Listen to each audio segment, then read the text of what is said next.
इमरान भाई का मैसेज आया। सो द थिंग इज के आप लोग बेशक अपनी वीडियोस अगर ऑफ करनी है आप लोग कर लो, बट माइक बेशक अनम्यूट कर लो। अगर कोई बात करनी हो, जैसे मैं सबको म्यूट ऑल कर देती हूँ कि आप लोग खुद अनम्यूट कर लिया करो जब बात करनी हो। सो द थिंग इज के आपका ना सो इसी तरह हमने लॉन्ग केसेस में तो नहीं है, बट उसी की चीज की इवेलुएशन होगी और क्लिनिकल चीज होगी, और उसी तरह उसमें आपका आई थिंक इसमें एक स्टेशन तो जरूर, अगर हम इससे वैसे मुझे जो समझ आती है अगर हम करें जिस तरह हम कहते होते हैं कि टोक्स के स्टेशन में इतनी स्किल्ड डेमो एक्सपेक्टेड है, एक एचआरटी का जरूर होता है पार्ट 2 में, एक ऑनको का जरूर होता है स्टेशन पार्ट 2 में, एक दो काउंसलिंग जरूर होते हैं, कुछ एक दो बहुत ही ऑड किस्म के स्टेशन जरूर होते हैं। मतलब जैसे कि बिल्कुल ही एक ऑडिट का होता है।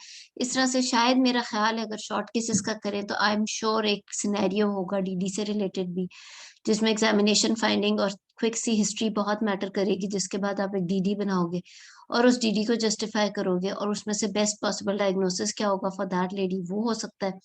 एक और हो सकता है शॉर्ट केस में भी उसी की इलोंगेशन हो या एक नया केस हो जिसके अंदर उसी उस पेशेंट की डीडी से आगे की चीज हो, जैसे कि मैनेजमेंट फॉर दैट पेशेंट या कोई पर्टिकुलर काउंसलिंग।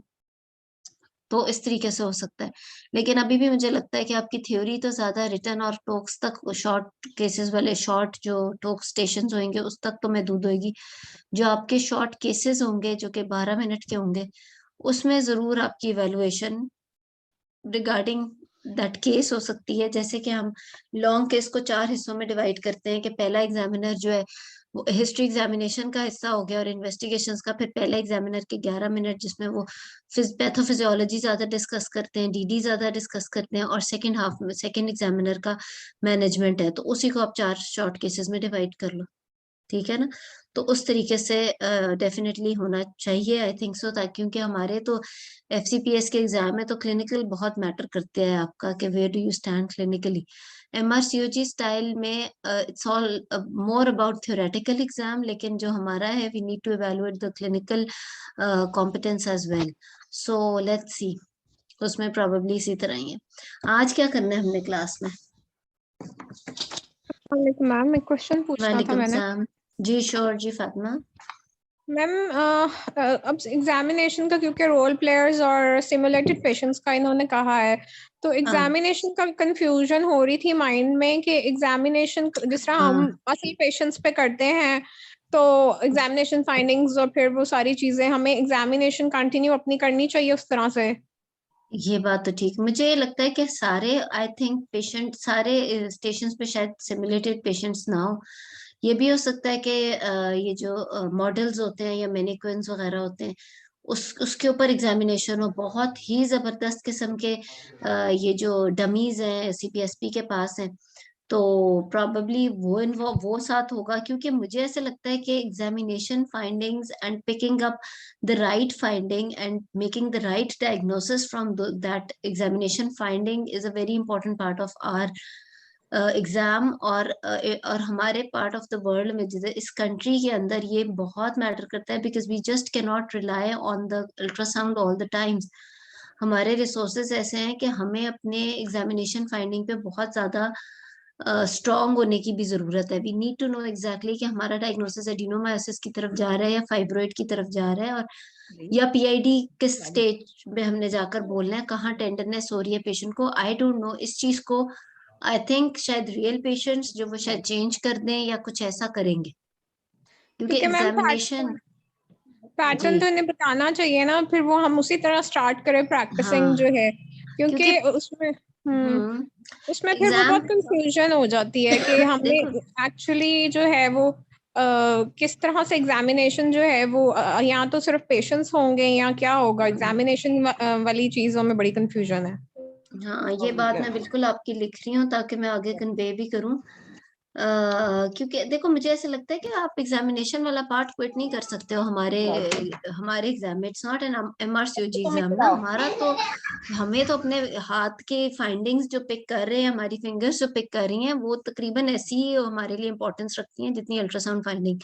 बिकॉज कई दफा हमारा तो अल्ट्रासाउंड भी ऐसा नहीं होता कि हम प्रॉपरली उसी के ऊपर जाके डिसीजन ले, हमें तो क्लिनिकल फाइंडिंग्स का बहुत ज्यादा मैटर करता है हमारे जी मैम। मैनेजमेंट में, मैम इवन इफ यू बात आर ये सिटिंग इन है अ कि क्लिनिक। हाँ, डमीज पे जो था ना, वो मैं ये सोच रही थी कि हमने तो कभी सीपीएसपी ने ये वर्कशॉप नहीं कराई डमीज वाली, कि डमीज पे आप करें वो डमीज एग्जामिनेशन। होती हैं, बिल्कुल। वही ना, या तो डमीज, तो I don't really think so. देखो जो पेशेंट की बात होती है वो तो वी ऑल नो कि वो और वही बात है कि फिर इस तरीके से तो ट्रेनिंग पूरी इफेक्ट हो जाएगी ना। आप लोग तो चलो कर रहे हैं ट्रेनिंग, अगले लोगों को पता होगा कि एग्जामिनेशन के ऊपर कोई चीज डिपेंड नहीं कर रही, आपका डीडी जो है उस तरह डिपेंड ही नहीं कर रहा, तो वो अपनी ट्रेनिंग में ही इस चीज को इम्पोर्टेंस नहीं देंगे। तो ये चीज तो मैम ये बहुत बात की बड़ी जरूर चीज क्लियर। लैग बिहाइंड कर जाएगी। मैम ये प्लीज जरूर पूछेगा डॉक्टर तैयब से, ठीक है, एग्जामिनेशन वाला पार्ट क्लियर करें। ठीक है, ठीक जी है। मैम, अब मैम पेशेंट्स ये पे है जिनके या रोल जिनके प्ले? लास्ट अटैम है मैम, मैं जिनके लिखती जा रही लास्ट हूँ। अटैम है, जिनके लास्ट अटैम है मैम, उनको फिर ये एक एक्स्ट्रा देना। हाँ, वो वाली बात तो मुझे नहीं पता वाकई। अब इट्स स्ट्रेंज थिंग, कुछ इन लोगों ने जरूर डिसाइड किया होगा, और बड़ा जेन्युइनली इंशाल्लाह डिसाइड किया होगा। सो ये भी बिल्कुल पता होना बहुत जरूरी है। ठीक है।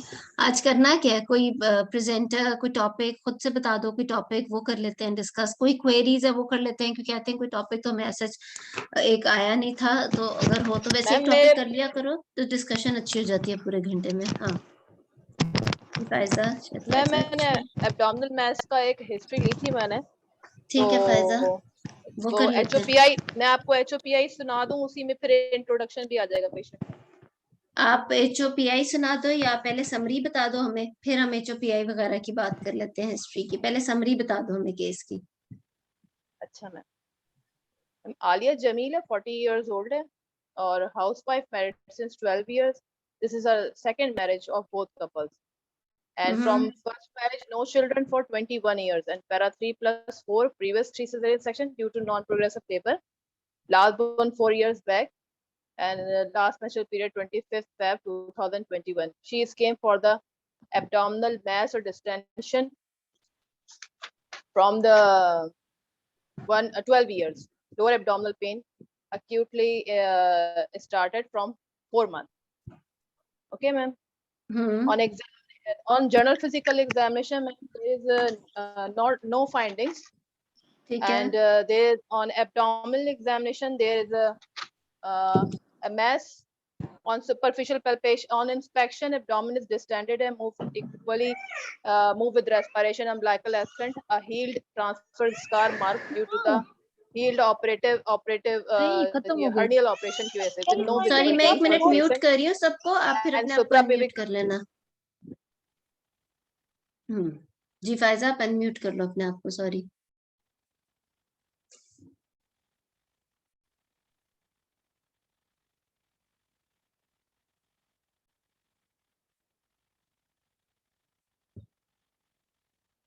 फायजा, वो डिस्टरबेंस इसके मैंने सबको म्यूट कर दिया। फायजा केस बता रही थी, आप अनम्यूट कर लो फायजा। Oh हाँ, sorry मैम, मैंने अपने आप को वो म्यूट थोड़ी सी किया. डिस्टरबेंस सॉरी हो मैम. रही थी, इसलिए मैंने सबको म्यूट कर दिया जी। अच्छा, आप एब्डोमिनल एग्जामिनेशन बता रहे थे Okay आगे। ma'am.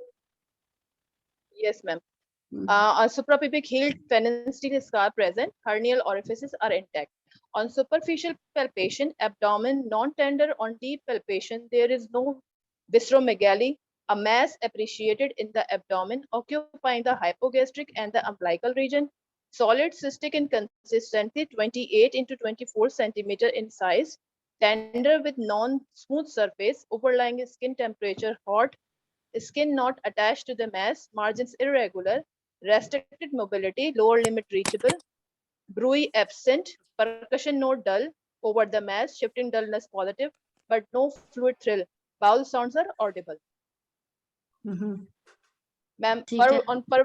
पर vaginal मैम नॉर्मल था इसका. perispiculum में pin point cervix, regular smooth with no blood, mucus and discharge. On biomammalical examination, cervix posterior pinpoint uterine side not appreciated due to the mass, adnexa full due to the mass. ठीक है, और maths का size वगैरह इस पे भी ma'am comment जो करोगे ना? एब्डोमिनल एग्जामिनेशन थी, हाँ, मैम जो एब्डोमिनल थी मोर वही less the same same. Finding है. ठीक है, ठीक है, यस मैम. ठीक है, फाइन, ठीक है, मैम इसकी ठीक एक है। बात मुझे पूछनी थी, इस पेशेंट की ना इनफर्टिलिटी की, इसका जो पहला डिवोर्स हुआ था वो सब फर्टिलिटी की वजह से हुआ था 21 हम्म, ईयर्स के लिए. उसने कहा हम्म, मैंने अपने शौहर को खुद छोड़ दिया था. अब इसने जब दूसरी शादी की तो उससे 12 साल से, मतलब जब से इसका 12 साल का एक बेबी मतलब है ना, इसके पास से पैरा 4+3+4 है, 3+4 लास्ट हो बॉन्ड गई जो है ना। 4। हाँ जी मैम। मैम तो फिर इसमें एक रिस्क फैक्टर यही निकला है बस, और कोई रिस्क फैक्टर नहीं निकला, मतलब ओवेरियन कैंसर के लिए। ठीक है। अगर देखो मुझे ऐसे लगता है कि ठीक है, आपके अच्छा समरी वाज फाइन, और इसकी हिस्ट्री में HOPI और उस डिटेल में सारे रिस्क फैक्टर्स आ जाएंगे ना, कि फैमिली हिस्ट्री और रिलेशन ली, जाहिर से ली होगी बेचारी ने फर्स्ट प्रेगनेंसी में। तो आप अनम्यूट ना करें अपना, तो वो सारा कुछ तो हुआ ही होगा इसमें। तो तो वो बिल्कुल आप ठीक कह रहे हो, वो रिस्क फैक्टर होगा, साथ फैमिली हिस्ट्री आप सारी सीए, ब्रेस्ट, कॉलन और ओवरी और वो सारा पूछोगे। सो द थिंग इज के आपकी समरी तक तो I think it is fine, आपका एग्जामिनेशन भी बिल्कुल ठीक था। आई डोंट नो आपने मेंशन किया है या नहीं, science of fluid in the abdomen वो थे या नहीं थे, अदर देन दैट तो मुझे लगता है आपका मैम बिल्कुल ठीक। शिफ्टल डलनेस पॉजिटिव है ना, शिफ्टिंग डलनेस पॉजिटिव थी, गुड। और सेकेंडली आपने कमेंट किया था कि स्किन, ओवरलाइंग स्किन का टेम्परेचर हॉट था। Yes ma'am, yes ma'am. तो कलर ऑफ स्किन भी आपने मेंशन किया कि मैस के ऊपर जो कलर था वो नॉर्मल था या कलर नॉर्मल था मैम। हाँ, क्योंकि वो फिर अब स्किन अगर हॉट थी। क्योंकि अंडरलाइंग एब्सेस वाली आपने बात कर दी ना, स्किन हॉट है, तो उसके अंदर फिर आपका, अगर आप इसी चीज को थोड़ा और लिंक करके बात कर लो, बिकॉज ये बात आपने कर दी है कि ओवरलाइंग स्किन वाज हॉट, तो ये काफी एक डिफरेंट एक आपकी फाइंडिंग हो गई ना, नॉर्मली तो ऐसे नहीं होता।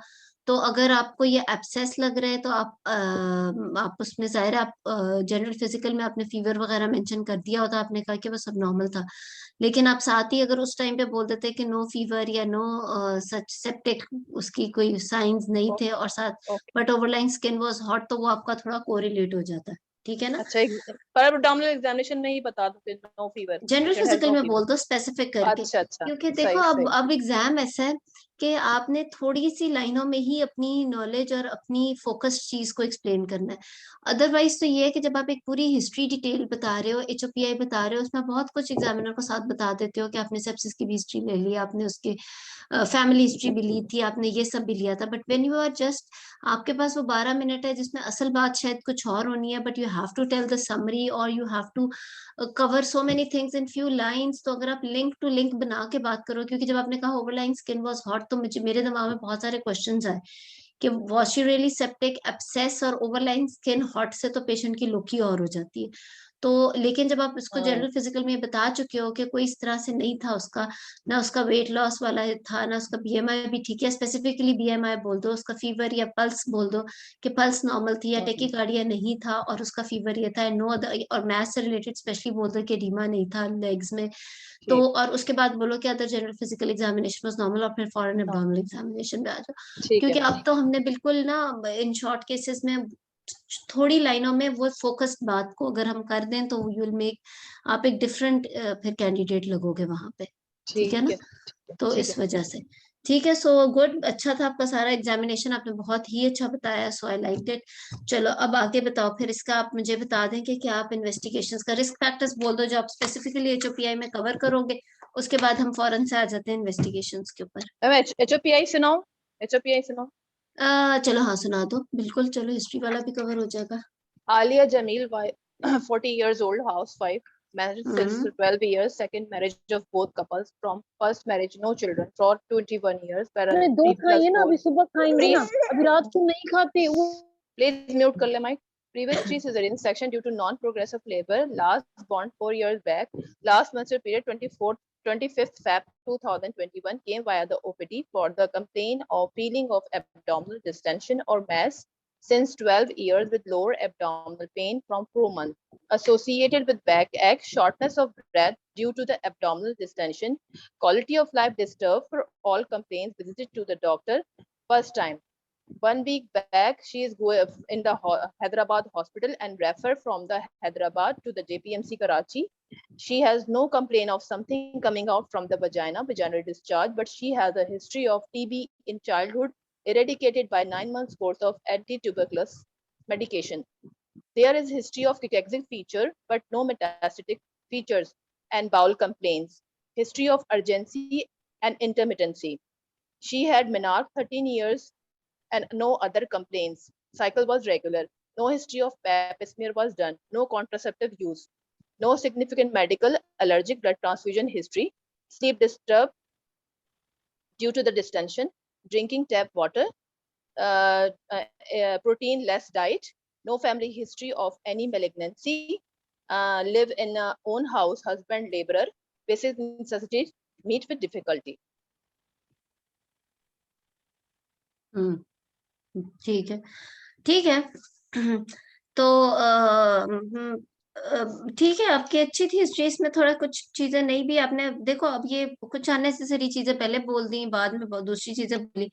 टीबी वाली बात आपने बिल्कुल ठीक है, उसको थोड़ा और भी चाहे एलैबोरेट कर दो कि फर्स्ट डिग्री में या इमीडिएट उसके किसी मिलने वाले में ट्यूबरकुलोसिस का था या नहीं था।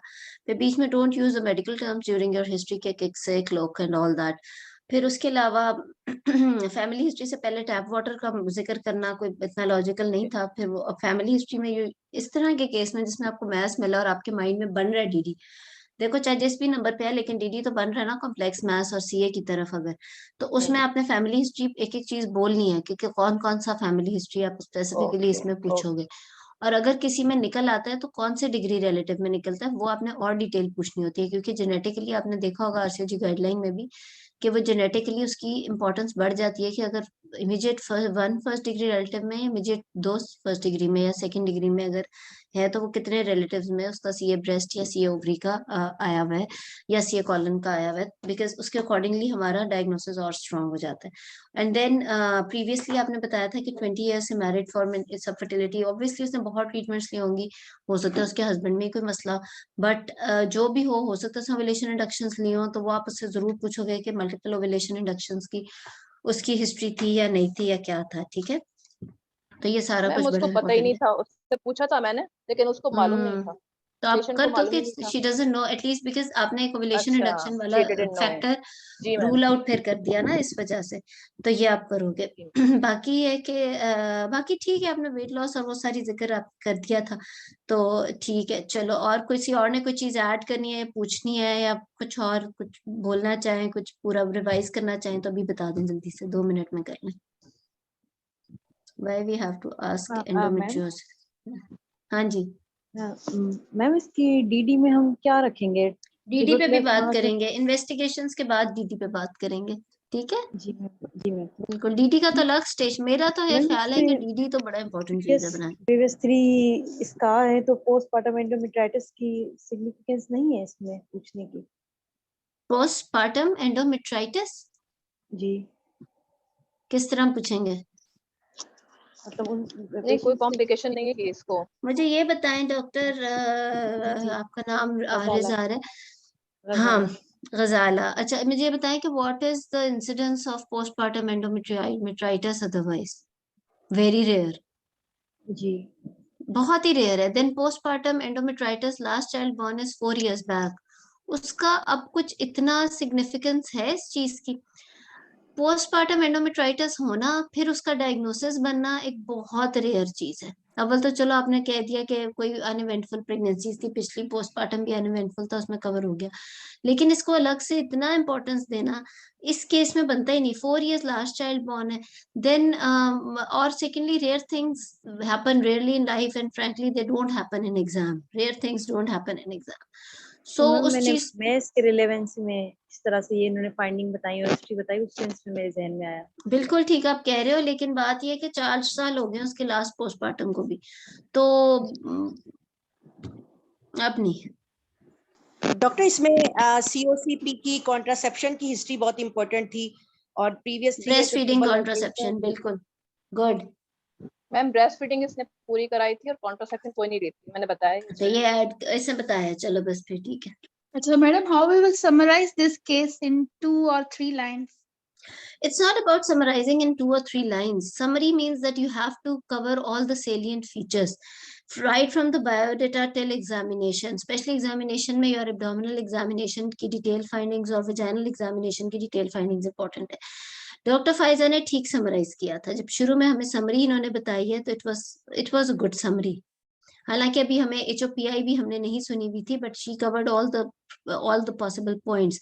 उसमें बल्कि मैंने कहा था कि अगर एक शॉर्ट केस हो और उसमें सिर्फ समरी बोलनी हो तो उसमें अगर आप थोड़ा सा और भी ऐड कर दें, because if you are saying कि overlying skin was of increase temperature या it was hot as compare to the surrounding skin, तो उसमें फिर थोड़ा सा लिंक भी बना दें, बिकॉज सुनने वाले के जहन में एकदम से आता है कि पेशेंट जो है वो सेप्सिस में तो नहीं आपका मतलब है कि है, या मतलब it's a big thing to say, it means in other words कि आप थोड़ा सा एब्सेस का कहना चाह रहे हो, and a patient who has got abscess inside her body does have a septic look in any case, मतलब वो एक एब्सेस के साथ फिर ये तो एक लुक भी आती है उसका, एक सेक्सी लुक होती है उसका, साथ में एक टेकिकार्डिया हो सकता है, फीवर हो सकता है, तो अगर आप वो लिंक बना के सेलिएंट फीचर्स में वो भी ऐड कर दो तो वो आपको और कंप्लीट कर देगा इस किस्म के, जिस तरह का एग्जाम का पैटर्न हो गया उस किस्म के शॉर्ट केसेस में। पहले हमने क्योंकि पूरा HOPI पूरा एग्जामिनेशन एक दफा बोला होता था, उसमें हमारी समरी बिल्कुल ही ऐसे होती थी कि चलो हमने मेन मेन बात कर दी।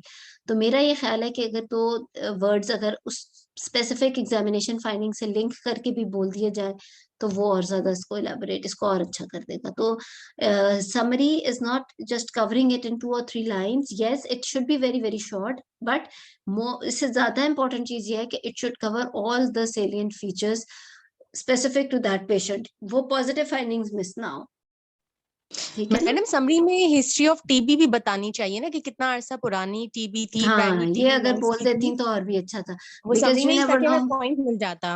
और मैडम बिल्कुल। एलएमपी मैम भी is very pulmonary important। TB थी उसको ना, pulmonary TB diagnosis. Even pulmonary TB भी हो, अगर आप समरी में ये भी जिक्र कर दें कि क्योंकि प्रीवियस मेडिकल और surgical history is very very important, specially अगर previous medical history of tuberculosis है हमारे गायनी की केस में, and patient is there with tubo-ovarian mass, जो कि आपकी एग्जामिनेशन फाइंडिंग से लग रहा है क्योंकि low limit was reachable. So yes, अगर आप टीबी का भी समरी में जिक्र कर दो तो और भी बेहतर है। इवन अगर उसको खुद नहीं भी हुई लेकिन उसके first degree relative somebody living in the same house उसमें टीबी की हिस्ट्री है तो भी समरी में मेंशन कर दो, क्योंकि ये आपकी डीडी में आसानी करेगा। मैडम एलएमपी भी पूछ के, वैसे तो उन्होंने साइकिल्स तो बताए कि कैसे थे, लेकिन एलएमपी पूछते हैं ओवेरियन टॉर्जन अगर हम सस्पेक्ट करें, या ओवेरियन ऑल्दो कितना बड़ा नहीं होता 28 टू, लेकिन एक हमारी डीडी बन पेन के सकती थी साथ है, उसमें। कॉम्प्लिकेटेड मैथ्स आपके डीडी में आएगा। बेसिकली यही चीज है ना कि जो आपके डीडी में उससे रिलेटेड चीजें तो आपने पूरी की हो। बिल्कुल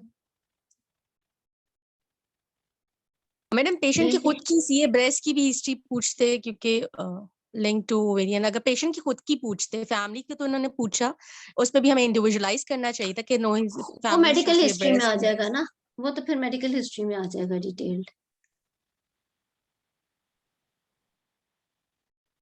ठीक है, चलो सही, गुड, अच्छे पॉइंट्स आप लोगों ने ऐड किए।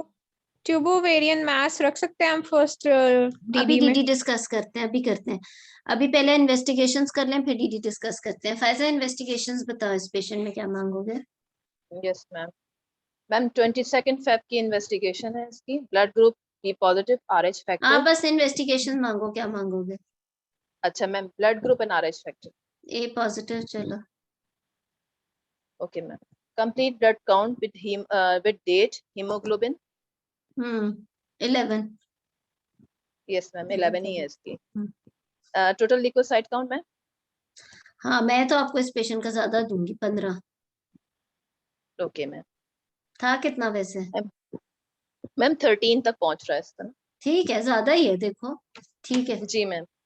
हम्म प्लेटलेट मैम इसके मुझे बड़े हुए लगे क्योंकि 6 lakhs आए हैं इसके। नॉर्मल, चलो ठीक है, उसको रहने दो। Okay.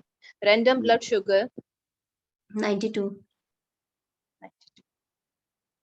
Ma'am, urine detailed report in which I need the microscopy, red blood cells, bacteria and carcin 6 to crystals. 8 pass sales हैं, बाकी सब ठीक है।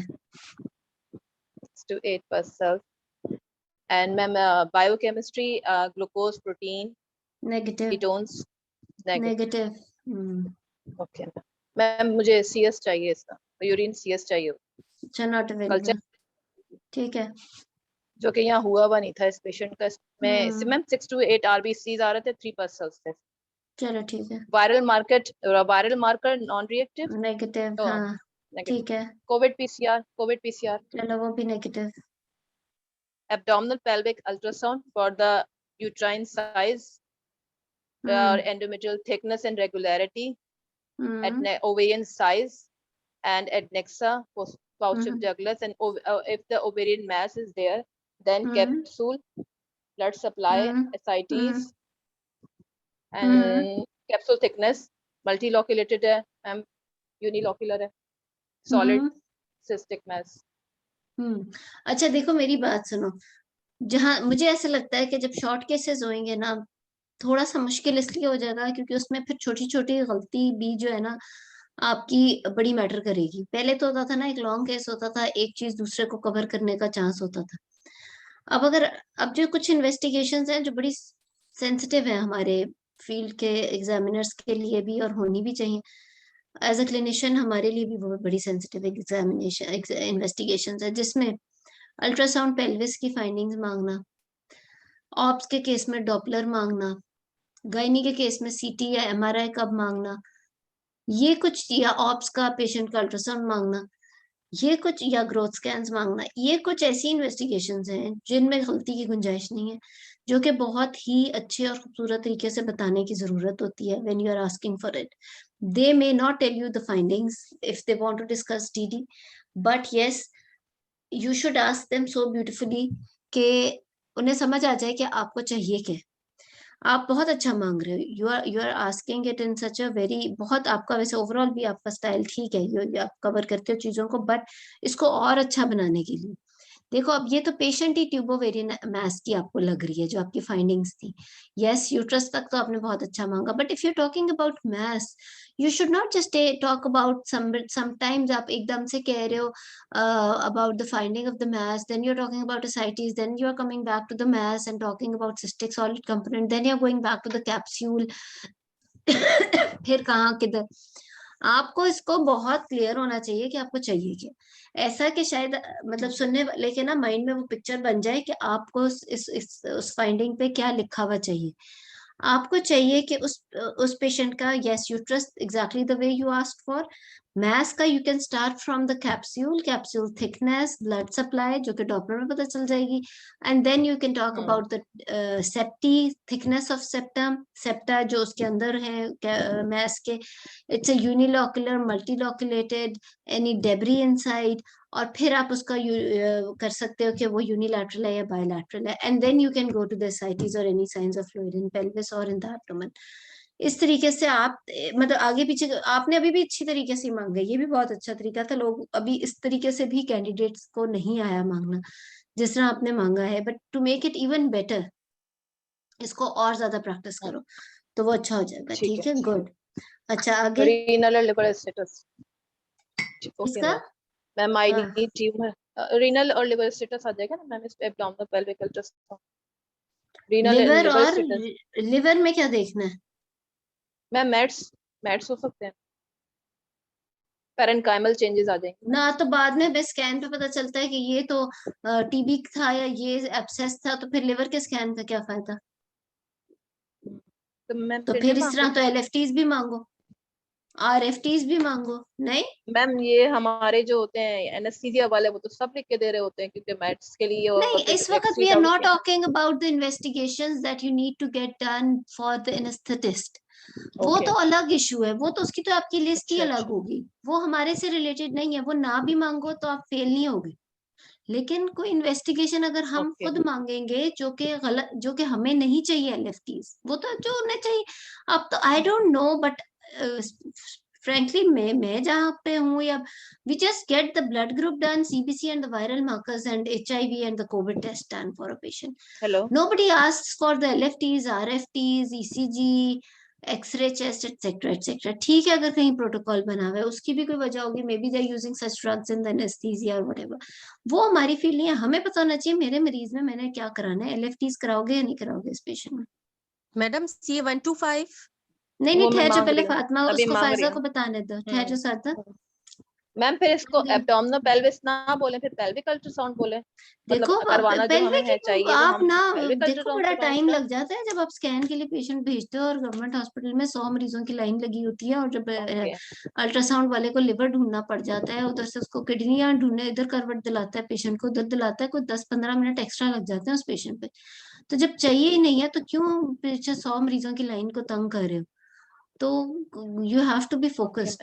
साइज के साथ कुछ नहीं, I आप need अच्छा tumor आपने marker. अल्ट्रासाउंड पेल्विस मांगा, Tumor- उसके बाद क्या मांगोगे? हाँ, ट्यूमर मार्कर्स का क्या मतलब है? Ma'am, CA125, alpha fetoproteins है। and beta hCG.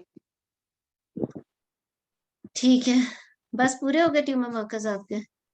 LDH नहीं मांगोगे? हाँ, yes ma'am, LDH. Yes ma'am, LDH. ये भी वैसे हम मांग लेते होते हैं, ठीक है ना? ये सारे मांग जी, लोगे। और मैम फिर एनेस्थीसिया वाली रह जाती है फिर वो CT chest scan, xray CT मांगोगे कि स्कैन नहीं? मैम। यस मैम, मांगेंगे बिल्कुल क्यों? मैम। चेस्ट एक तो मैट्स के लिए भी और दूसरा इसको पल्मोनरी टीबी हो हाय, चुकी मैट्स है। मैट्स ना करो बार बार। अच्छा मैम, टीबी हमें मैम क्या इसको पता हो ये चुकी सीए है का ना। केस है कि नहीं। हाँ। हाँ, यस मैम। हम्म। हेलो अच्छा, क्या हेलो एक्सरे चेस्ट क्यों हेलो मांगेंगे? हाँ फायजा, आवाज नहीं आ हेलो। रही? ओहो फायजा, फायजा मैं खाला दोबारा कनेक्ट करें। Yes ma'am, X ray chest ma'am. हाँ नहीं नहीं हाँ मैम, हाँ हो गया, फायजा, आ गई हो आवाज आ गया, गई। गुड। चले मैम बताएं। एक तो ट्यूबरक्लोसिस के लिए मैम और दूसरा एनेस्थीसिया वाले मैम करवाते हैं चेस्ट एक्सरे। तीसरी का टीबी के लिए इंडिकेशन उसकी। एनेस्थीसिया यस वालों मैम। का जिक्र नहीं करना अभी फिलहाल हमने कोई, ना हमने जिक्र करना है मैट्स का। टीबी के लिए ओके, ठीक है ना? टीबी के लिए। Yes ma'am, yes ma'am, TB के लिए। बिल्कुल ठीक है। मैम अच्छा, और कोई मैम सीटी फिर मैम अल्ट्रासाउंड के बाद सीटी further with contrast investigations abdominal will pelvis depend, yes, further upon investigations the will depend ultrasound. Yes ma'am, and tumor depend upon markers the. report। Ma'am tumour marker भी ultrasound के बाद ही मांगे? नहीं, जब आपको लग रहा है कि एक इस तरह का मैस है और इतना बड़ा है और एडिनेक्सल ही है तो आप पहले मांग सकते हो। ठीक है। कई केसेस में एग्जामिनर आपको अल्ट्रासाउंड नहीं देता लेकिन ट्यूमर मार्कर्स दे देता है, because you need to know exactly कि आपने जो है वो ट्यूमर मार्कर्स किस में मांगने और किस में नहीं मांगने। वो आपकी एग्जामिनेशन फाइंडिंग से पता चल जाना चाहिए। कई दफा पेशेंट क्लिनिक पे आता है, आपने सारा एग्जामिन किया तो ये नहीं होता कि अभी पहले विजिट पे आपने अल्ट्रासाउंड लिख के दिए, फिर वो जाके पहले अल्ट्रासाउंड कराए, फिर अगले दिन वो आपके पास शाम को क्लिनिक पे आए, फिर अब आप उसे ट्यूमर मार्कर्स लिख के दे रहे हो, फिर वो जाए और फिर 2 दिन बाद ट्यूमर, कितने चक्कर वो अस्पताल का लगा है।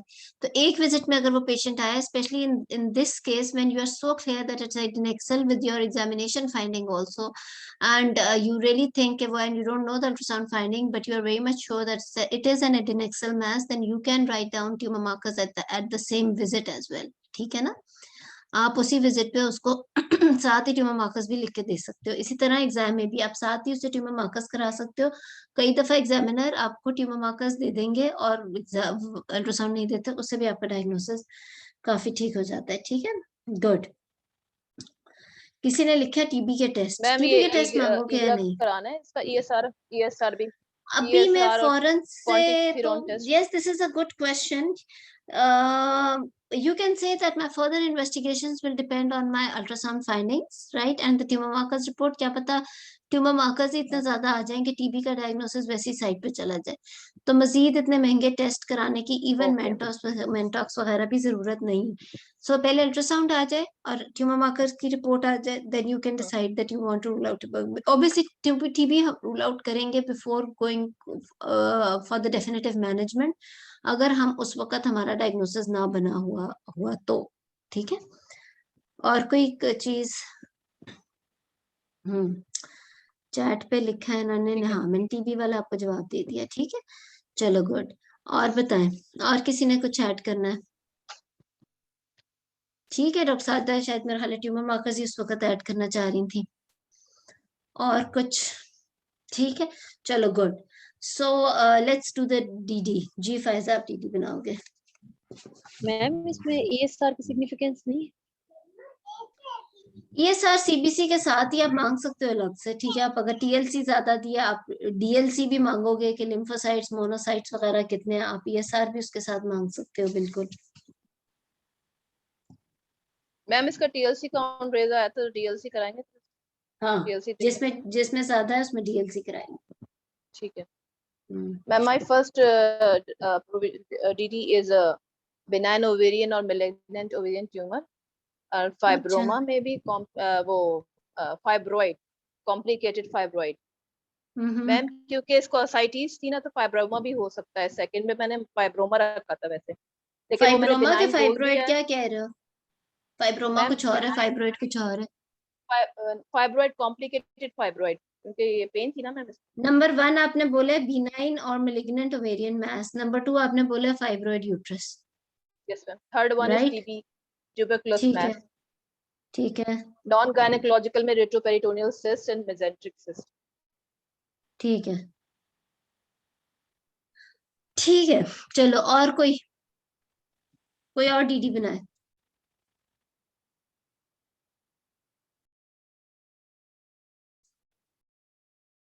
कोई और बना ले, 1 2 3 डिफरेंट कर दें।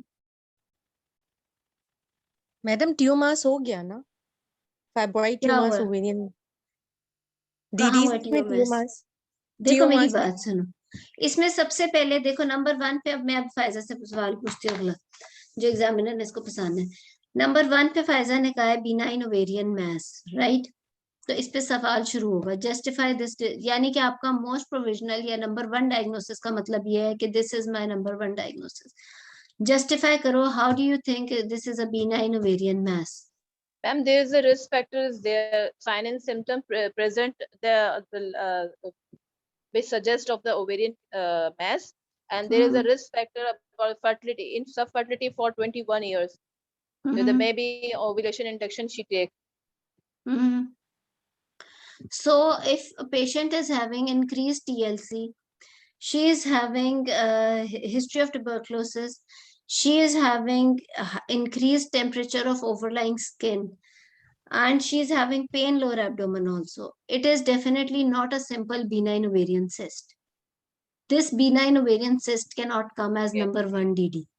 It is in the list of differential diagnosis, but it is not, it can, with all these specific features starting right from the presenting complaint till examination findings, इन सब में number 1 DD simple benign ovarian cyst हो ही नहीं सकता।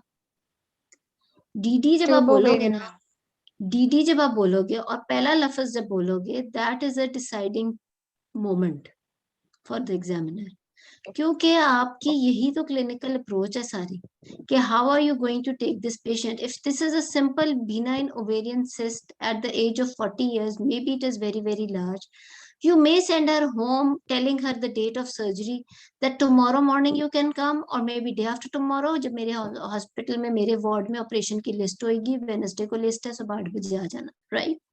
But if it is a complicated ovarian mass, या if it is a septic mass, or if it is a tuberculous mass, or if it is, तो उसकी entirely different management आप लिखोगे उसके slip के ऊपर। आप उसको नंबर 1 पे लिखोगे एडमिशन इन द हॉस्पिटल, उसके बाद उसकी फर्दर सारी इवेलुएशन और उसकी राइट देयर एंड देन उसकी मैनेजमेंट शुरू होगी, और उसको फर्दर हम करेंगे कि हमने आगे इसको क्या लेके जाना है, right? So there is a big difference when you say in your differential diagnosis number 1 benign ovarian cyst in this patient. It is not it may be a cause of, it may be a case of, हाँ मैंने कहा हो सकता है कि ये benign ovarian cyst हो, but it can not be number 1 DD, number 1, एक बात तो ये ठीक है। सो इसके अंदर मेरा ये ख्याल है कि आप अगर इसमें नंबर 1 पे you can say that tube ovarian mass may be tuberculous और may be abscess, right? Number 2 पे आप कर दो कि बिनाइन और मैलिग्नेंट ओवेरियन मास, और may be a complicated benign ovarian cyst, और फिर नंबर 3 पे करो कि may be malignant ovarian malignancy, और फिर आप बेशक नंबर 4 पे फाइब्रॉइड और नॉन गायनेकोलॉजिकल कर दो। लेकिन नंबर 1 पे आप इसको, और इसको आप जस्टिफाई बड़ा अच्छा कर सकते हो। एग्जामिनर आपसे पूछेगा कि why tubo-ovarian abscess, it's a rare thing to happen, या व्हाई ट्यूबरकुलस एब्सेस, या मे व्हाई ट्यूबरकुलस ट्यूबोवेरियन मास, तो आप बड़ा इजीली जस्टिफाई कर सकते हो इसकी फाइंडिंग्स से, ठीक है। दूसरे नंबर पे आपने कहा कि सिर्फ B9 सिस्ट नहीं कहा, आपने कहा कॉम्प्लिकेटेड B9 सिस्ट, इससे आप एक you are now different candidate, right? आप सारे टिपिकल कैंडिडेट से डिफरेंट हो गए आपने अब जब आपने डीटीज की लिस्ट खोली। Why complicated? Because it may be a simple cyst which may have a bit of torsion जिसकी वजह से पेन हो रही है, या it may be a simple cyst जिसमें थोड़ी बहुत इन्फेक्शन का एलिमेंट ऐड होना शुरू हुआ है, या मतलब she is having pain and TLC so high, maybe infection, maybe little bit of haemorrhage is happening there, but it's B9। Number 3 पे मैलिग्नेंट ओवेरियन मास, फिर आप जो मर्जी बनाओ, फाइब्रॉइड बना दो, सबसिरोजल या जो भी नॉन गायनेकोलॉजिकल बना लो, वो तो आप जो मर्जी बोल दो, लेकिन जो पहले 2-3 है वो आपके बहुत स्पेसिफिक टू द हिस्ट्री, क्योंकि आपने बहुत अच्छा हिस्ट्री एग्जामिनेशन में बहुत सारी चीजें कवर की हैं। We all have not seen the patient, but we are able to make link of many things which is very good. आप यू हैव डन इट, आपने बड़ा अच्छा हमें एक्सप्लेन किया है कि वो था क्या मरीज। तो डीडी जो है is never a typical DD in a patient. Yes, every patient, हमारे जितने भी मरीज हैं उसके अंदर या तो ओवेरियन होगा या फाइब्रॉइड होगा या नॉन गायनेकोलॉजिकल होगा, बट वी कैन नॉट से it in the same way in every patient that either ovarian benign malignant या ब्लीडिंग वाला तो आप बोल दो जी सीए बिनाइन और मैलिग्नेंट एंडोमेट्रियल पैथोलॉजी, और इट्स नॉट लाइक दैट. अगर है कुछ ब्लीडिंग तो आपको नंबर 1 पे डायग्नोसिस बोलना है कि is it a polyp, you think it's a benign endometrial hyperplasia लग रहा है आपको, या फिर आपको सी एंडोमेट्रियम उसमें लग रहा है, एंड देन या आपको फाइब्रॉइड लग रहा है. It's not just that you just say that's a benign और मैलिग्नेंट एंडोमेट्रियल पैथोलॉजी. ठीक है, तो उसमें अभी आपको स्पेसिफिकली बोलना है, एंड व्हेन यू से the very first differential that is the deciding moment, right. तो ये बात याद रखना. ठीक है, सो डीडी बहुत बहुत जी मैम. इंपॉर्टेंट चीज है. जी मैम. मैं जी वैसे मैम. हर दफा डीडी की एक डॉक्टर अलग एक क्लास सवाल करती पूछूं? होती हूँ, इस दफा भी कर लूंगी. अभी तो खैर मई में एग्जाम है, याद कराना कि how do you make differential diagnosis. जी, कोई क्वेश्चन पूछना चाह रहा था. जी डॉक्टर, जैसे डॉक्टर साहिबा ने हिस्ट्री दी, उसमें उनकी हिस्ट्री से एब्डोमिनल मास जो था was associated with loss of appetite, weight reduction, यानी कजेक्सिक फीचर थे. और ठीक जो है. एग्जामिनेशन था उसपे ह्यूजली एब्डोमिनल डिस्टेंशन थी, और हाँ. सॉलिड टू सिस्टिक मास था, और रिस्ट्रिक्टेड मोबिलिटी के साथ, और लोअर लिमिट नॉट रीचेबल थी, और असाइटिस भी पॉजिटिव थी. नो तो लिमिट इसमें रीचेबल था ना. तो जो डायग्नोसिस बन रहा था पहला, वो तो malignant ovarian. Not necessarily. Why? Tuberculosis में सेम फाइंडिंग्स. जी उसमें भी एसाइटिस होती है. ठीक. जी. तो एक्सक्यूज मी, तो जो ज्यादा कॉमन चीज है वो पहले बोले ना. ओके, टीबी यानी ट्यूबरकुलस स्पेशली. मास. जी, टीबी स्पेशली इस पेशेंट में जो जिसमें पहले टीबी चाइल्डहुड. रह चुकी हो, वो ज्यादा कॉमन है होना, instead of a malignancy all of a sudden, right. ठीक है. स्पेशली मैलिग्नेंसी, फिर वही बात रिस्क फैक्टर्स की भी आती है, तो इसमें मैलिग्नेंसी जरा नीचे चली जाती है, बेशक हो इसमें बाद में, लेकिन एक डीडी बनाने की जो 1 to 3 की लिस्ट है उसमें फिर वो नीचे जाएगा. इसमें टीबी का फिर ज्यादा हो जाता है chance. Okay, thank you. Welcome. अच्छा मैडम, हम बिनाइन ओवेरियन मास में स्पेशली मेंशन कर सकते हैं कि ये मीक सिंड्रोम होता है, कि हो सकता है जिसमें एसाइटिस भी हो, जिसमें ओवेरियन फाइब्रोमा नहीं, बनता है, ऐसे हम अभी ना बता करो, सकते हैं? एक्सेप्ट कि आपके पास सारी रिपोर्ट्स हैं. You got a report of pleural effusion may be on extra chest, or you got an ultrasound finding. We don't know the findings yet. We don't know the tumor markers. We don't know the ultrasound finding even. We don't, so we cannot specify exactly कि it's a Meeks syndrome or anything. ठीक है ना. अभी तो हम in general एक DD discuss कर रहे हैं उसके हिस्ट्री एग्जामिनेशन फाइंडिंग्स पे. अभी तो ना ट्यूमर मार्कर्स है, ना अल्ट्रासाउंड फाइंडिंग है, ना कुछ और है. अभी तो सिर्फ एक क्लिनिकल पिक्चर पे डीडी बना रहे हैं. और लेकिन अगर if you have any of the findings, like आपके पास एक फाइब्रोमा वाली या कॉम्प्लेक्स मैस वाला अल्ट्रासाउंड है, and you have chest X ray showing pleural effusion, then you can mention Meigs syndrome. ठीक है, पहले खुद से नहीं बोलना. और अच्छा मैडम, और जो कोई डीडी आयोटा को फॉलो करते हैं, जिसमें हम डॉपलर में एम हम्म, फीचर्स और बी फीचर्स देखते हैं, तो जी. हम इसमें बता सकते हैं? वो तो मांगे ना अल्ट्रासाउंड पे, वो मैनेजमेंट में डॉपलर. डिस्कशन आएगी. एम और ओके. बी पॉइंट्स या रूल्स की आएगी बात मैनेजमेंट में. Okay ma'am. ठीक है, गुड. और किसी ने क्या क्या बातें लिखी हैं चैट में? सब सिरोजल फाइब्रॉइड किसी ने पूछना तो आप अनम्यूट करके ना पूछ लो डीडी का. DD is an important aspect actually. Okay, madam fibroid को तो बस ऐसे ही एक्सक्लूड करेंगे ना, क्लिनिकली हमें फाइब्रॉइड नहीं लग रहा, क्योंकि इट्स नॉट मतलब एज तो मच 3-4 सेंट्रली नंबर पे हमने बोल ही दिया फाइब्रॉइड भी. एक्सक्लूजन कुछ. हाँ, ठीक है.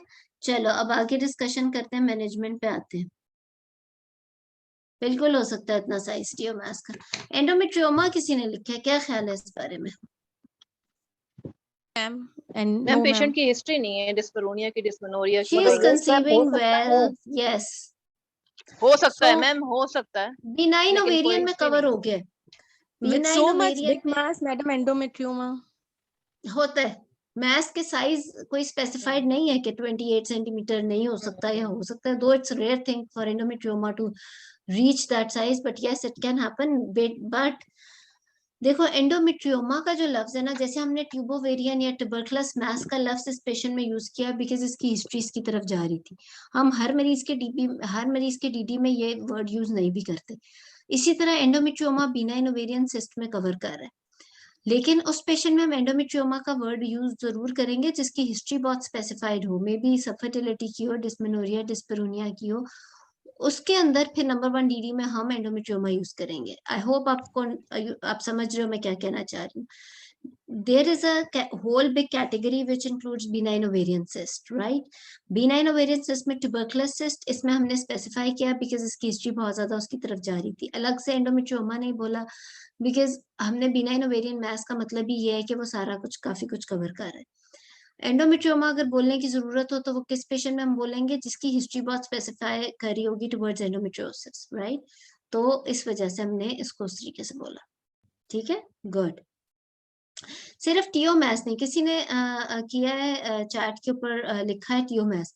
You can say not only the TO mass, tuberculous mass, tuberculous tubovarian mass. TOMAS is a very broad term. It includes the abscess as well as the tuberculosis. So आपने बोला tuberculosis mass, नंबर 2 पे आप ovarian abscess भी कर सकते हो, फिर number 3, 4 में जो मर्जी है, अब वो आपने ठीक लिखा, complicated benign ovarian mass, malignant, and then 5 subserosal fibroid, not just the fibroid, and then non-gynecologic, as doctor Hamida ने लिखा है, राइट? सो यस, इस तरीके से। ठीक है, so let's come to the management. जी डॉक्टर फायजा, डॉक्टर फायजा मेरा ख्याल है। First, I will complete my workup. Good, good. Which pelvic ultrasound and tumor marker report. ठीक है, क्या थे आप बता दो। अल्ट्रासाउंड मैम ये 31/12 की रिपोर्ट है इसकी, अल्ट्रासाउंड की, एब्डोमिनल पेल्विक अल्ट्रासाउंड। यूट्रस इसका एंटीवर्टेड है, 7/7 सेंटीमीटर का, length 5.2 centimetre, anterior posterior, endometrial thickness 7 mm है। एडनेसम इन्होंने लेफ्ट साइड की 2.5 into 2.5 follicle noted, 9.4 centimetre into 8.2 centimetre, complex ovarian mass in both cystic and solid component noted on the right side. और बस ma'am इतना दिया इन्होंने, बस इतना ब्लड दिया सप्लाई वगैरह नहीं है ना डॉपलर पे? ठीक है, नहीं मैम। अच्छा, और एब्डोमिनल कोई एसाइटिस वगैरह का आपने जिक्र किया था? नहीं, वो मैम सीटी स्कैन पे दूसरा अल्ट्रासाउंड था मैम, उसमें थी, दूसरा अल्ट्रासाउंड था, लेकिन उसकी डिटेल नहीं थी। हाँ जी मैम, और आपने माइल्ड ट्यूमर एसाइटिस। मार्कस, ठीक है, ट्यूमर मार्कस क्या है? मैम अल्फा फीटोप्रोटीन इसका था 4.08 इंटरनेशनल यूनिट पर ml, जो ज्यादा है वो बता दो ना, 1800, बस एक बता दो। CA125 1800 1887 887.6, ठीक है, बाकी नॉर्मल थे मैम इसके। बाकी अच्छा मैम, नॉर्मल थे। सीटी विद तो कंट्रास्ट फिर आप इसके बाद एब्डोमिनल एग्जाम में सीटी मांगोगे। इवन आप अल्ट्रासाउंड में साइटिस के बाद, या अगर आपको एग्जामिनेशन में साइटिस मिली एब्डोमेन में, तो भी एब्डोमिनल स्कैन भी मांग सकते हो, because you have got a finding in your abdominal examination, right? Okay. Excuse me, not exactly for the liver or for any other thing. आप क्या कर सकते हो कि I want to see कितने amount of ascites in the abdomen and in pelvis. अब अगर ascites आपको मिल गई है स्कैन पे भी और आपको complex mass भी मिल गया है, your tumor markers are high, तो yes, you will go for CT. CT क्या कराओगे? CT abdomen and pelvis. Yes ma'am, CT with contrast abdominal pelvis. ठीक है मैम, इसकी रिपोर्ट बताऊं आपको? जी। मैम इसमें 6.9 into 6.7 into 8.2 सेंटीमीटर का मैम डिजेनरेटिव फाइब्रॉइड है, ठीक बस है, इतना लिखा हुआ है इन्होंने, ठीक है। और ma'am heterogeneity soft tissue density lesion seen in the left adnexa measure about 8.5 into 6.7 centimetre, well defined cyst measure 4.3 into 5.6 centimeter seen in the pelvis on the left side, mild ascites. There is a peritoneal fat stranding noted. Ovarian neoplastic lesion with peritoneal carcinomatosis deposited in anterior abdominal wall. ठीक है, Few centimeter para aortic lymph node seen. Maximum short axis dimension measure 6.6 millimeter. ठीक है, और ascites? Mild ascites दी है ma'am. अच्छा ठीक है, mild ही दी है। ओके, हेलो, हाँ जी, आवाज आ रही है फायजा? yes, ठीक है, गुड। सो ये आपकी सारी Yes, ma'am. इन्वेस्टिगेशंस हो गई। अब आपका क्या मैनेजमेंट होगी?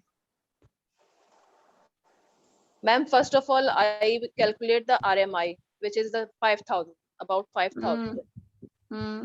After that, I will admit my patient, counsel my patient about the diagnosis. Counseling about the diagnosis, that it is the most seems to be likely to be malignant, but confirmed diagnosis on the histopathological report and needs for admission for the surgery and post-operative chemotherapy after the collaboration of the tumor board discussion. If the tumor board decided that it is a non-operable mass, then I will and my team decided non-operable mass, then CT guided biopsy done, and then then एक 3 problem cycle. है, Yes ma'am. एक problem ये है कि अगर आप कभी TB के मरीज का CA 125 कराओ तो बहुत हाई आता है, उसका एब्डोमिनल स्कैन कराओ तो यही फाइंडिंग आती है, उसका CT एब्डोमेन और पेल्विस कराओ और ट्यूबरक्लोसिस अगर पेरिटोनियम में भी गया हो, यानी ट्यूबरक्लोमास अगर आपको पेरिटोनियम में भी मिले, CT की फाइंडिंग भी यही आती है. You will get enlarged lymph nodes as well, आपको पता ही होगा ये ऑब्वियसली. सो इस बारे में क्या करोगे? आपने पहले डायग्नोसिस, और दोनों की मैनेजमेंट, टीबी की भी और CA की भी, दो डिफरेंट रास्ते हैं, बिल्कुल डिफरेंट रास्ते हैं. अगर आप टीबी वाले मरीज को CA की मैनेजमेंट कर दोगे तो मोर्टेलिटी क्या, मॉर्बिडिटी क्या, मोर्टेलिटी भी हो सकती है. ठीक है ना? तो अब आप क्या करोगे? ये फाइंड क्वांटिफेरॉन टेस्ट करा लें, पिक्चर है. क्वांटिफेरॉन टेस्ट कराएंगे सर? बिल्कुल ठीक है. यू हैव टू, आप कहो कि पहले मुझे अपना डायग्नोसिस, दो इसका CA 125 is very high, her risk of malignancy index is still very high. She really seems to be a case of CA ovary, right, considering all the investigations. But before proceeding for my management, I would like to maybe involve a physician, right, जो आके advice करेगा, quantitative test, टाइग्रा test, मॉन्टोस, जो भी test होता है वो physician भी आके कर सकता है. तो उसको इन्वॉल्व करके मैं पहले अच्छी तरह रूल आउट करना चाहूंगी ट्यूबरक्लोसिस. इस पेशेंट में तो एसाइटिस नहीं है, वरना हम अगर ज्यादा एसाइटिस हो तो 1 लीटर वाला एसाइटिक फ्लूइड भी टैप करके तो उसके अंदर भी हम मैलिग्नेंट सेल्स वर्सेस ट्यूबरक्लोसिस को रूल आउट कर सकते हैं. और उसमें ना सिर्फ 1 लीटर प्लस अगर आप एसाइटिक टैप कर लो, अगर CA का भी पेशेंट हो तो टाइप ऑफ CA भी अब तो वो पता करके कीमो भी स्टार्ट कर देते हैं न्यू एडजुवेंट, यानी कि आपको बायोप्सी की भी जरूरत नहीं पड़ती if you can get more than 1 litre of Asiatic fluid on a tap, right.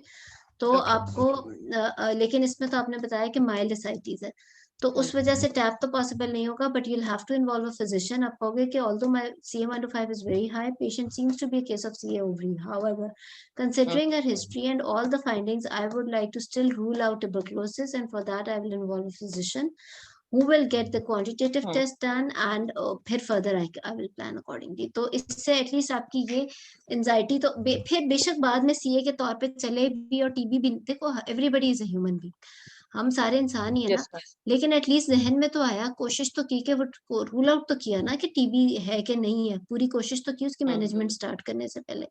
जब वो रूल आउट हो गया, फिजिशियन ने बता दिया कि it is not a case of tuberculosis और इसके टेस्ट ये कहते हैं, then you will involve an oncologist और फिर ऑन्कोलॉजिस्ट के साथ चलोगे.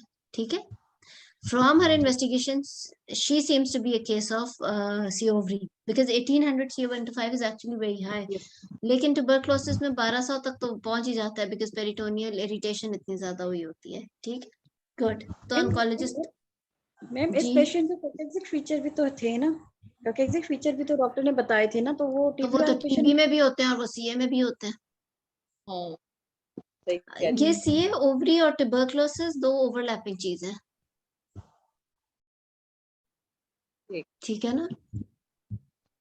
ठीक है, चलो. फिर अगर ये ट्यूबरक्लोसिस निकल आता है तो patient will be actually shifted to the medical ward. वहां पे उसको ATT में yes. If she is a case, I think she is a case of CA ovary. तो फिर आगे आप फायजा बताओ, आप क्या बता रहे थे? मैम मैं कह रही थी new adjuvant chemotherapy after the CT guided biopsy, 3 cycles, and then after that debulking surgery and follow up the patient. बिल्कुल बिल्कुल ठीक है. सो बेसिकली इस क्लास में यही बहुत ही अच्छा केस आप लेके आए हो, and I always like it कि हर जो बैच आता है उसमें ये चीज रूल आउट जरूर हो जाए कि DD जो है ना, वो आपने एक चीज माइंड में नहीं बना ली थी कि कॉम्प्लेक्स मैस है तो ये मैलिग्नेंट ही है या वो ये. मैलिग्नेंसी का तो डायग्नोसिस बड़ी देर बाद आता है, उससे पहले स्पेशली इस एज ग्रुप के पेशेंट्स में शी इज लेस देन 45, तो आपने और बड़ी सारी चीजें रूल आउट करनी है, specially last child born is only 4 years back, तो इसके अंदर एब्सेस भी लेटर ऑन हो सकता है, इसके अंदर आपका ट्यूबरक्लोसिस हो सकता है। इसी तरह हमने हर पेशेंट का डीडी बनाना है, क्योंकि हमारा डीडी तो या तो ओवरी होगा या यूट्रस होगा या सर्विक्स होगा, but it's not like just saying that benign or malignant ovary या benign or malignant uterus या benign or malignant cervix. It's about saying the polyp or hyperplasia or about the any specific thing. Especially अब जैसे आज doctor सादा ने कहा कि meek syndrome, yes, if अगर आपको इन्वेस्टिगेशन में बता दिया गया है कि प्लूरल इफ्यूजन है, कॉम्प्लेक्स मैस है और कुछ एसाइटीज भी है, तो यू थिंक तो आप मीक सिंड्रोम भी बोल सकते हो। But if you don't have any investigation, you just have a complex mass on ultrasound या आपकी सिर्फ फाइंडिंग्स हैं उस पे ही आपने बोलना है, तो फिर आप डायरेक्ट वो डेफिनेटिव बात नहीं कर सकते। ठीक है, सो इट मैम वाज इसमें एमआरआई का रोल कहाँ बनेगा मैम? एमआरआई का आप रोल है? ओवरी, यस, ये अच्छा सवाल है, किसने पूछा, कौन बोला था, सॉरी मैंने पूछा मैम, फायजा। हाँ फायजा, अच्छा फायजा, एमआरआई आप ओवरी के केस में तब कराते हो जब आप ओवेरियन सिस्ट के फीचर्स को करते हो, देखना होता है। मेट्स जो है वो सीटी पे पता चलते हैं, एमआरआई जो है वो आपका सिर्फ ओवेरियन सिस्ट के फीचर्स के लिए। बड़ा ही इंपॉर्टेंट क्वेश्चन है actually. In case of ovarian mass, आप, सॉरी मैं बताती हूँ, एक दफा रिपीट करती हूँ फिर आप पूछना। In case of ovarian mass, if you not clear on ultrasound about the features of the cyst, about जिस तरह अभी किसी ने एओर्टा का जिक्र किया कि M rule and D rule, and you're not very specific, it's a complicated cyst or it's a simple cyst, or if इसके सेप्टी का मेजरमेंट क्या है, थिकनेस क्या है, जो कि अल्ट्रासाउंड पे मोस्टली पता चल जाती है। दैट्स व्हाई हम ओवरी के केस में या एडनेक्सल मैस के केस में एमआरआई मोस्टली एडवाइस करने की जरूरत नहीं होती। But if we need to know exactly about the features of the cyst, ovarian cyst itself, then MRI is advised. But to see the metastasis, then CT scan is advised. Madam एक मेरा question है कि ये जो CT scan and MRI है, इसमें हम बहुत ज्यादा कंफ्यूज्ड होते हैं। Apart from the ovarian cancers, other cancers में भी, मतलब सीए सर्विस में भी और एंडोमेट्रियल में भी देखो हम मैं बताती हूँ, ये बिल्कुल कंफ्यूज नहीं होना सिद्रा, इस पे तो बहुत ही इंपॉर्टेंट बात है, पास फेल होने वाली बात है। और दूसरी बात ये कि आप जब क्लिनिकली इंशाल्लाह खुद अपना करोगे या you will be leading your OPD in your hospital, तो you should be very very clear, because ये काफी महंगी इन्वेस्टिगेशंस हैं, चाहे वो फ्री हो रही हो गवर्नमेंट हॉस्पिटल में, लेकिन सरकारी अस्पताल को तो खर्चा जा रहा होता है ना, हर मरीज का तो एमआरआई नहीं कराएंगे। सो आपको सोच समझ के लिखना होता है मरीज के अंदर के क्या है। जो सीटी स्कैन है वो आपको सरफेस ज्यादा दिखाती है, लाइक एक रफ सा आइडिया दे रही हूँ ताकि आपको आइडिया हो जाए कि किसमें क्या कराना है। सीटी स्कैन में आपको spread of the disease on surface of the viscera आपको आइडिया हो जाता है। जो एमआरआई है ना वो सॉफ्ट टिश्यूज तक जाती है, अंदर तक, जैसे कि सी एंडोमेट्रियम की इन्वेजन इनटू द मायोमेट्रियम तक अगर आपने देखना है तो वो एमआरआई बताएगा। अगर किसी जगह का इस तरह की मेलिग्नेंसी है जिसमें आपने उस ऑर्गन के या उस विसरा के लेयर्स की पेनिट्रेशन को देखना है, तो वो only MRI can tell, CT scan can not tell, right? CT scan will just tell you that yes, endometrial hyperplasia is there or the endometrial thickness is this much. But invasion into the myometrium, or even if that hyperplasia or that malignancy is going till cirrhosis of the uterus, that CT scan cannot tell. तो ovary के अंदर basically हमने ovary के mess में या ovary के cancer में हमने invasion into the soft tissues देखने की जरूरत नहीं होती उसकी स्टेज ऑफ द डिजीज के लिए। All we need to know is that it's a complicated cyst and what are the mets present on the surface of the different visceras, right? So that's why ovarian malignancy में हम CT scan करा लेते हैं ताकि हमें spread of the disease या staging of the disease हो जाए। CA endometrium में हम, या even CA cervix में भी, CA cervix में भी हमें layers important होती हैं, it's spread into the uterus और फिर uterus के अंदर किस layer तक जाता है, किस parametrium तक जाता है, उस तरह से staging होती है। इसी तरह सी एंडोमेट्रियम में invasion less than 50% of the myometrium, more than 50% of the myometrium, reaching through and through, वो सारा कुछ एमआरआई बताता है। सो वो फिर हमें एमआरआई से पता चलता है। तो ये चीज आपको स्टेजिंग से आपको आइडिया हो जाता है कि कितना इंपॉर्टेंट है कि किसमें क्या कराना है। सी ओवरी में आपको बिल्कुल एमआरआई बोलने की जरूरत नहीं, क्योंकि हमारे अल्ट्रासाउंड सारी दुनिया में बता ही देते हैं कि सिस्ट के फीचर्स क्या है। अगर एग्जाम में सवाल होता है, जैसे फायजा ने पूछा कि एमआरआई कब कराएंगे सी ओवरी में, तो to see features of the cyst. ठीक है, आई होप अब क्लियर हुआ है कुछ। एक्सक्यूज मी मैम, एक क्वेश्चन है। मैम ये कि reason of confirmation of the tuberculosis में ये होगा ना कि अगर इंसिडेंटली हम एक्टिव टीबी में केस खोलते हैं तो उसकी मतलब ज्यादा मोर्टेलिटी होती है ना। हाँ ये रीजन बिल्कुल। हो सकता है ना अगर कि टीबी में कंफर्म आप करें है मरीज खोल लें, ना। एग्जैक्टली टीबी में अगर आप सर्जरी डायरेक्ट ले जाओ और पेशेंट को ट्यूबरक्लोसिस हो, तो वो इतने सॉफ्ट टिश्यूज और फ्रेजाइल हुए होते हैं कि वो आप फिस्टुलास बन जाते हैं। अनोइंगली आप डैमेज करके बंद करके तो आ जाते हो, but later on patient ends up in fistulas. So it's always better to diagnose, जितनी कोशिश कर ली जाए उसका डायग्नोसिस बनाने की before you proceed with any major surgery, तो वो बेहतर होता है। इंस्टेड के टीबी में तो हम एटीटी देते हैं ना, एटीटी तो पूरा पिक्चर ही बदल देती है बॉडी की टीबी में। ठीक है, तो चलो मैं, मेरा ख्याल है रिकॉर्डिंग कहाँ से बंद होती है। मैम एक क्वेश्चन पूछना था कि जी जी मैम मुझे ये मैम पूछना था मैम कि इसमें हमने न्यू जी, एडजुवेंट करनी है या डायरेक्ट सर्जरी कर दे, क्योंकि वो मैम डिपेंड इसमें करता है मैथ स्टेज तो ऑफ द डिजीज पे। You are right, it's a good question actually. इस केस के अंदर yes, it depends on the stage of the disease. Patient doesn't seem to have much of the ascites, you can go ahead with the direct surgery clearance and then after biopsy you can give the chemotherapy, but again oncologist was involved और उस तरीके से आप कर सकते हो decide.